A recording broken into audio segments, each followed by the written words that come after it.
7 दिने भ्रमणका लागि प्रधानमन्त्री ओली आज भियतनाम र कम्बोडिया प्रस्थान गर्दै भियतनामसँग 3वटा समझदारी पत्रमा हस्ताक्षर हुँदा कम्बोडिया भ्रमण विगतको सम्झौता कार्यान्वयनमा केन्द्रित हुने। संसद अधिवेशन सुरु भएसँगै संसदीय समितिहरू पनि सक्रिय। एकै दिन आज 4वटा समितिको छुट्टा छुट्टै बैठक बस्दै। निर्वाचनमा रुसी हस्तक्षेपबारे अनुसन्धानको पूर्ण प्रतिवेदन उपलब्ध गराउन अस्वीकार गरेपछि अमेरिकाका महान्यायाधिवक्ता म्युलर विवादमा संसदको अवहेलना अभियोग लगाउने अमेरिकी कांग्रेसको तयारी।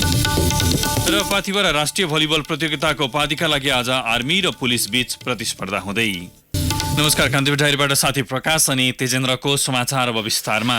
प्रधानमन्त्री केपी शर्मा ओली एक साता लामो भ्रमणका लागि आज भियतनाम र कम्बोडिया जाँदै हुनुहुन्छ।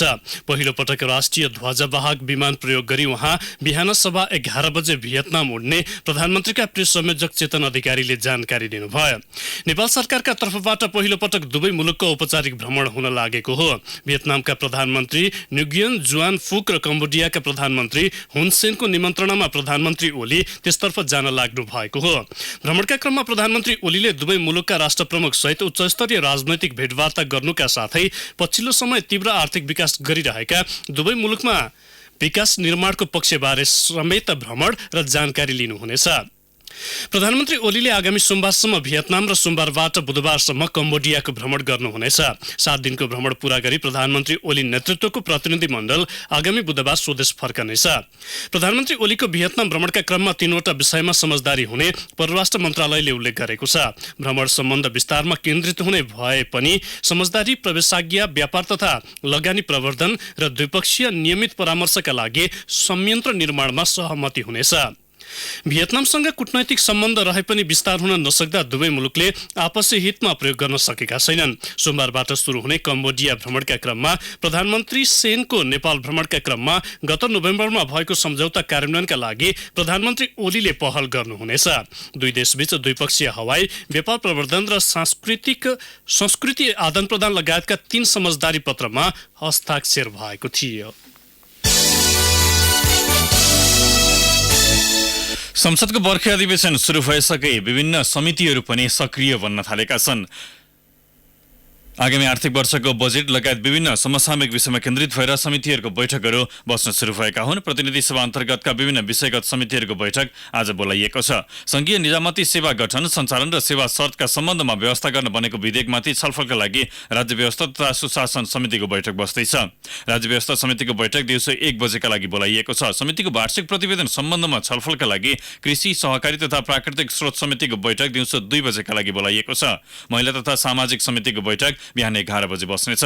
बैठकमा राष्ट्रिय समावेशी आयोगको हक सम्बन्धमा काम कारबाही एवं भावी रणनीति योजनाका सम्बन्धमा छलफल हुने संसद सचिवालयले जनाएको छ। यस्तै राष्ट्रिय सभा अन्तर्गतको राष्ट्रिय सरकार तथा समन्वय समितिको बैठक पनि दिउँसो 1 बजे बस्नेछ।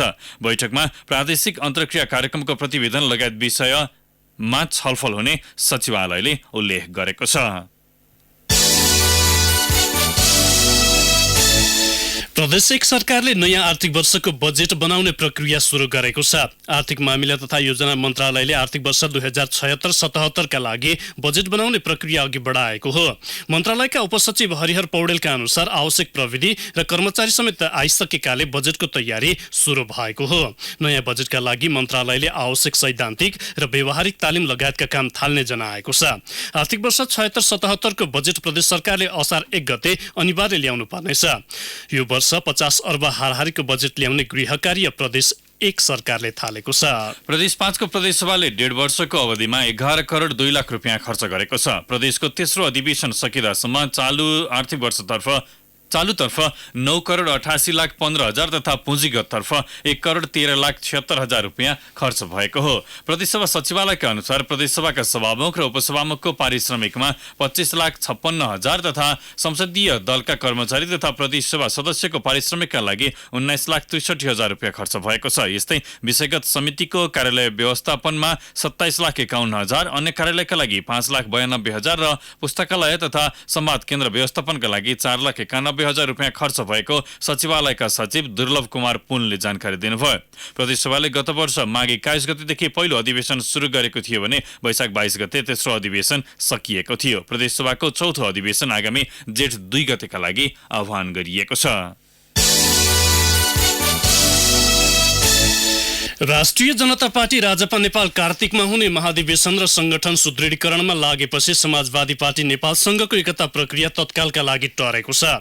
संघीय समाजवादी पार्टी नेपाल र नयाँ शक्ति पार्टी बीच एकता भई समाजवादी पार्टी नेपाल घोषणा लगत्तै सो पार्टीले राजपा लगायतका दलसँग एकताका लागि छलफल अघि बढ्ने बताएको थियो।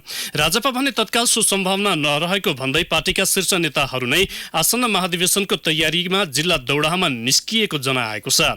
रेडियो कान्तिपुरसँग कुराकानी गर्दै राजपा अध्यक्ष मण्डलका सदस्य राजकिशोर यादवले कार्तिकमा हुने महाधिवेशनको तयारीसँगै संगठन सुदृढीकरणमा नेतृत्वले पहल थालेको उल्लेख गर्नुभयो। आफ्ना मागमा सरकार टसमस नभएपछि भावी रणनीति बनाउने गृह कार्य पनि राजपाले थालेको यादवको भनाइ छ। पार्टीका तल्लो तहका कार्यकर्ताको राय र सुझाव पनि समेट्दै आगामी रणनीति तयार गर्ने गरी पार्टी पंक्ति जिल्ला भ्रमणमा निस्किएको उहाँले बताउनुभयो। नेता यादवले भन्नुभयो, हामीले पछिल्लो राजनैतिक घटनाक्रमलाई नजिकबाट नियालिरहेका छौं। केही दिनको आन्तरिक गृह कार्यपछि भोलिका दिनमा कसरी अघि बढ्ने भन्ने निर्कुलमा पुग्छौं। अन्य दलहरूसँग तत्काल एकताको कुनै पहल भएको छैन। पूर्वी नवलपरासीको मध्यबिन्दु नगरपालिका 2 मा कुखुरा फर्ममा बर्ड फ्लू भेटिएको छ। मध्यबिन्दु नगरपालिका 2 नन्दपुरका पिताम्बर महतोले पालेका कुखुरामा बर्ड फ्लू भेटिएको नगरपालिका पशु सेवा शाखा प्रमुख डाक्टर श्यामकृष्ण तिवारीले बताउनुभयो। महतोले पालेका कुखुरा धमाधम मर्न थालेपछि चितवनको राष्ट्रिय पन्छी प्रयोगशालामा गरिएको परीक्षणमा बर्ड फ्लू पुष्टि भएको हो। त्यहाँबाट कुखुरामा बर्ड फ्लू भएको पुष्टि भएको नगरपालिकाका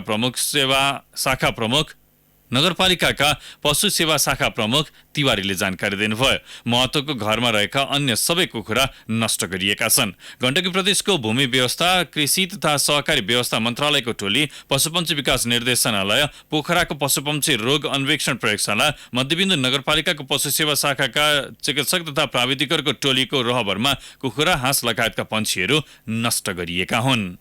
कान्तिपुर डायरीमा अब ब्रेकको पालो। कान्तिपुर डायरीमा अब अन्तर्राष्ट्रिय प्रसङ्ग। निर्वाचनका समय अमेरिकाका राष्ट्रपति डोनाल्ड ट्रम्प र रुस बीच साँठगाँठ नभएको अनुसन्धान प्रतिवेदनका कारण महान्यायाधिवक्ता रोबर्ट म्युलर विवादमा तानिनु भएको छ। अमेरिकाको तल्लो सदनको एउटा समितिले म्युलर विरुद्ध संसदीय इतिहासमा बिरलै पाइने अवहेलना अभियोग लगाउने पक्षमा मतदान गरेको छ। गत राष्ट्रपति निर्वाचनमा रुसी हस्तक्षेपको विषयमा गरिएको अनुसन्धानको प्रतिवेदन उपलब्ध गराउन नमानेपछि कांग्रेसको न्यायिक समितिले महान्यायाधिवक्ता म्युलर विरुद्ध सो कदम चालेको हो। न्यायिक समितिका 24 जना विपक्षी डेमोक्रेट सांसदले अवहेलना अभियोग लगाउने पक्षमा मतदान गरेका थिए भने सत्तारूढ रिपब्लिकन पार्टीका 16 जना सांसद विपक्षमा उभिएका थिए। प्रतिवेदनको पूर्ण पाठ प्रकाशनमा रोक लगाउने राष्ट्रपति ट्रम्पको निर्देशनपछि महान्यायाधिवक्ताले सम्पादन नगरिएको प्रतिवेदनको पूर्ण पाठ दिन अस्वीकार गर्नु भएको थियो। अवहेलनाको प्रस्ताव तल्लो सदन हाउस अफ रिप्रेजेन्टेटिभको पूर्ण बैठकमा पठाइनेछ। समितिका अध्यक्ष डेमोक्रेटिक पार्टीका जेरोल्ड नाडलरले मुलुक संवैधानिक सङ्कटमा फस्ने दावी गर्नुभयो। सन् 2016 को राष्ट्रपति निर्वाचन प्रभावित तुल्याउन ट्रम्पको निर्वाचन अभियान र रुसबीच आपराधिक षड्यन्त्र रहेको कुनै प्रमाण फेला परेको प्रतिवेदनमा उल्लेख भए पनि अनुसन्धानमा राष्ट्रपति ट्रम्पले अवरोध खडा गर्न गरेका सम्भावित प्रयासका 10 वटा उदाहरण प्रस्तुत गरिएको बीबीसीले उल्लेख गरेको छ। अब खेल प्रसङ्ग। ताप्लेजुङमा जारी पाथिभरा राष्ट्रिय पुरुष भलिबल प्रतियोगिताको उपाधिका लागि विभागीय डर्बीमा आज नेपाल पुलिस र त्रिभुवन आर्मी बीच प्रतिस्पर्धा हुँदैछ। सेमिफाइनलमा साबिक विजेता पुलिसले गण्डकी प्रदेश र आर्मीले एपीएफलाई हराउँदै उपाधि यात्रा तय गरेका हुन्। उपाधि भिडन्त मध्याह 12 बजे सुरु हुनेछ। आर्मी विरुद्ध मैदान उत्रदा डिफेन्डिङ च्याम्पियन पुलिस उपाधि रक्षाको लक्ष्यमा रहनेछ।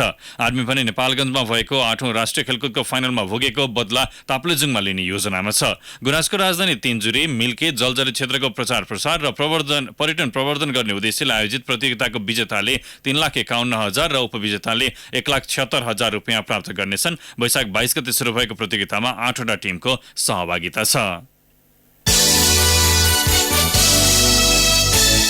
चितवनमा जारी भरतपुर गोल्ड कप फुटबलको तेस्रो प्री क्वार्टर फाइनलमा आज घरेलु टोली चितवन 11 र नुवाकोट 11 बीच प्रतिस्पर्धा हुँदैछ। दुई टोली बीचको प्रतिस्पर्धा नारायणगढ स्थित क्याम्पाचौर मैदानमा अपराह्न 4 बजे सुरु हुनेछ। ए डिभिजन लिग खेल्ने केही खेलाडीलाई टोलीमा अनुबन्धन गरेका दुवै टोली सहज जित निकाल्दै अन्तिम 8 मा प्रवेश गर्ने योजनामा रहेका छन्।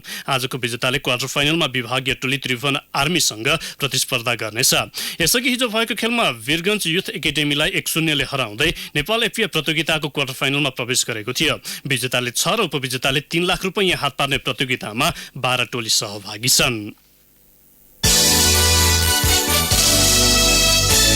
सेमिफाइनलको दोस्रो लेगमा आयाक्सलाई 3-2 हराउँदै टोटनह्याम च्याम्पियन्स लिग फुटबलको फाइनलमा प्रवेश गरेको छ। आयाक्सको घरेलु मैदानमा पहिलो हाफ 2-0 पछि परेको अवस्था उल्ट्याउँदै टोटनह्यामले शानदार जित हात पारेको हो। टोटनह्यामका लागि लुकास मौराले ह्याट्रिक गरे। 55 मिनेटमा पहिलो गोल गरेका मौराले 59 र इन्जुरी समयमा गोल गर्दै ह्याट्रिक पूरा गरेका थिए। यसअघि पहिलो हाफमा डिलेट र हाकिम जियाजले गोल गर्दै आयाक्सलाई 2-0 को अग्रता दिलाएका थिए। दोस्रो हाफमा उत्कृष्ट फुटबल खेलेको टोटनह्यामले लगातार आक्रमण बुन्दै पाएका अवसरको सदुपयोग गरेको थियो। पहिलो लिगमा 1-0 को हार भोगेको टोटनह्याम र आयाक्सको नतिजा समग्रमा 3-3 भए पनि टोटनह्याम अवे गोलका आधारमा फाइनल प्रवेश गरेको हो। जुन 1 मा हुने च्याम्पियन्स लिगको फाइनलमा टोटनह्यामले अर्को इङ्ग्लिस क्लब लिभरपुलसँग प्रतिस्पर्धा गर्नेछ। यसअघि हिजो भएको दोस्रो लिगमा बार्सिलोनालाई 4-0 ले हराउँदै लिभरपुलले समग्रमा 4-3 को नतिजासँगै उपाधि यात्रा तय गरेको हो।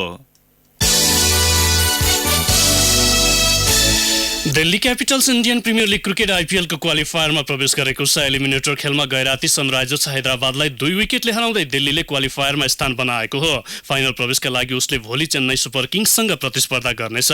हैदराबादले दिएको 162 रनको चुनौती दिल्लीले 1 बल अगावै 8 विकेट गुमाएर पूरा गर्यो। दिल्लीको जितमा पृथ्वी शले 53 र ऋषभ पन्तले 49 रनको योगदान दिए।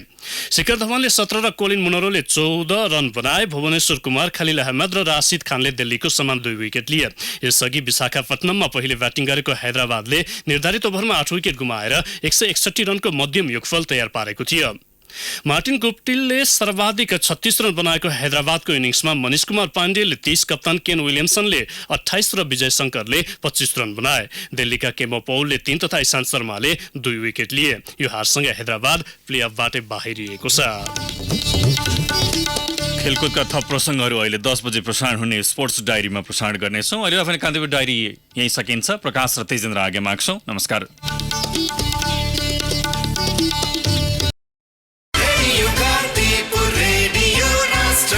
सूचना र मनोरञ्जनको संवाहक रेडियो राष्ट्रको रेडियो कान्तिपुर।